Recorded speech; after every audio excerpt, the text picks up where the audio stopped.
So light గా ఉన్నాయి, ఇప్పుడిప్పుడే స్టార్ట్ అవుతున్నాయి అన్న అప్పుడు వాళ్ళకైతే క్రీమ్స్ సరిపోతాయి. క్రీమ్స్ చాలు. ఓకే. చాలు. దాంతో పాటు కొన్ని లైఫ్ స్టైల్ చేంజెస్, మంచి యాహ్! ఫుడ్, నిద్ర, వాటర్ ఇంటేక్.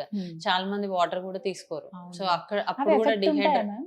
డిహైడ్రేషన్ చాలా సంకెనైస్ అనేది డిహైడ్రేషన్ లో ఎక్కువ ఓహ్! చూస్తాం. ఓకే. So okay. హైడ్రేట్ చేసుకోవడము, హ్మ్. మాయిశ్చరైజర్స్ ఏదైతే మనం చాలా మంది ఫేస్ కి అప్లై చేస్తారు, కళ్ళ చుట్టూ వదిలేస్తారు. హ్మ్. సో అలా మాయిశ్చరైజ్ చేసుకోవడము, ఇట్లాంటివి చేయడం వల్ల, చిన్న చిన్న చేంజెస్ చేసుకోవడం వల్ల హ్మ్. తొందరగా ట్రీట్ చేసుకోవచ్చు. పర్టికులర్ గా ఫుడ్ అంటూ ఏమైనా ఉంటాయండి వీటికి? ఇలా ఎక్కువగా డార్క్ సర్కిల్స్ అనేది హ్మ్. మనకి B12 అండ్ ఐరన్ డెఫిషియన్సీలో ఉంటది. సో హుహు. కొంచెం ఎక్కువ green leafy vegetables, coloured foods తీసుకుంటే బాగుంటది. ఓహ్! వాటి ద్వారా కూడా మనం వాటి అది ద్వారా ప్రాబ్లమ్ కూడా రెక్టిఫై ఇంప్రూవ్‌మెంట్ చూడొచ్చు. చేసుకోవచ్చు. ఓకే. ఓకే. ఏదైనా కూడా ఈ రోజు చాలా మంది ఏం చెప్తారంటే, నేను 1 వీక్ నుంచి తింటున్నాను డాక్టర్ మంచి ఫుడ్, నాకు హ్మ్. ఇంకా తగ్గట్లేదు అంటారు. 1 వీకో, 1 డేనో కాదు కదా! కాదు. ఆ! కంటిన్యూయస్‌గా మనం ఫాలో యాహ్! అయితే గనుక డెఫినిట్‌గా రిజల్ట్స్ ఉంటాయి.